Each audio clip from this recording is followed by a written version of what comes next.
أعوذ بالله من الشيطان الرجيم. بسم الله الرحمن الرحيم. الرحمن علم القرآن خلق الإنسان علمه البيان. الشمس والقمر بحسبان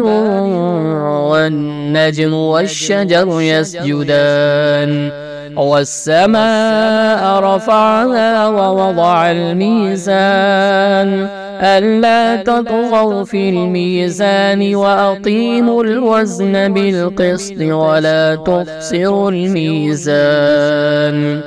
والأرض وضعها للأنام فيها فاكهة والنخل ذات الأكمام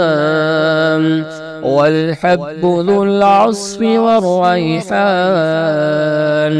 فبأي آلاء ربكما تكذبان خلق الإنسان من صلصال كالفخار وخلق الجان من مارج من نار فبأي آلاء ربكما تكذبان رب المشرقين ورب المغربين فبأي آلاء ربكما تكذبان مرج البحرين يلتقيان بينهما برزخ لا يبغيان فبأي آلاء ربكما تكذبان يخرج منهما اللؤلؤ والمرجان فبأي آلاء ربكما تكذبان وله الجوار المنشآت في البحر كالأعلام فبأي آلاء ربكما تكذبان كل من عليها فان ويبقى وجه ربك ذو الجلال والإكرام فبأي آلاء ربكما تكذبان يسأله من في السماوات والأرض كل يوم هو في شأن فبأي آلاء ربكما تكذبان سنفرغ لكم أيها الثقلان فبأي آلاء ربكما تكذبان يا معشر الجن والإنس إن استطعتم أن تنفذوا من أقطار السماوات والأرض فانفذوا لا تنفذون إلا بسلطان فبأي آلاء ربكما تكذبان يرسل عليكما شواظ من نار ونحاس فلا تنتصران فبأي آلاء ربكما تكذبان فإذا انشقت السماء فكانت وردة كالدهان فبأي آلاء ربكما تكذبان فيومئذ لا يسأل عن ذنبه إنس ولا جان فبأي آلاء ربكما تكذبان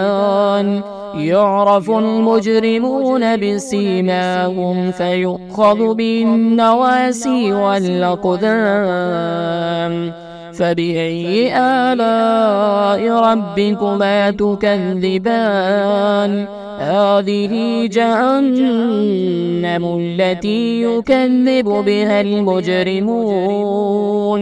يطوفون بينها وبين حميم آن فبأي آلاء ربكما تكذبان ولمن خاف مقام ربه جنتان فبأي آلاء ربكما تكذبان ذواتا أفنان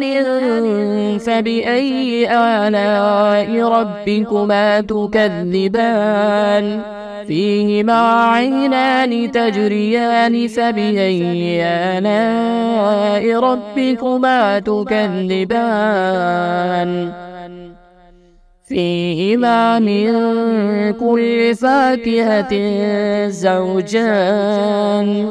فبأي آلاء ربكما تكذبان متكئين على فرش بطائنها من استبرق وجنى الجنتين دان فبأي آلاء ربكما تكذبان فيهن قاصرات الطرف لم يطمثهن إنس قبلهم ولا جان فبأي آلاء ربكما تكذبان كأنهن الياقوت والمرجان فبأي آلاء ربكما تكذبان هل جزاء الإحسان إلا الإحسان فبأي آلاء ربكما تكذبان ومن دونهما جنتان فبأي آلاء ربكما تكذبان مدهامتان فبأي آلاء ربكما تكذبان فيهما عينان نضاختان فبأي آلاء ربكما تكذبان فيهما فاكهة ونخل ورمان فبأي آلاء ربكما تكذبان فيهن خيرات حسان فبأي آلاء ربكما تكذبان حور مقصورات في الخيام فبأي آلاء ربكما تكذبان لم يطمثهن إنس قبلهم ولا جان فبأي آلاء ربكما تكذبان متكئين على رفرف خضر وعبقري حسان فبأي آلاء ربكما تكذبان تبارك اسم ربك ذي الجلال والإكرام.